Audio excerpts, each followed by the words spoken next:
ठाकुरे आमर आमे ठाकुरंकर कथा तो एतिकी रथयात्रार।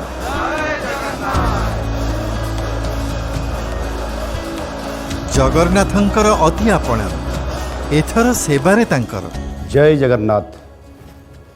जगन्नाथ स्वामी नयन पथगामी भवतु मे। पवित्र रथयात्रा उपलक्षे समस्त ओडिशावासी को मोर हार्दिक शुभेच्छा और अभिनंदन।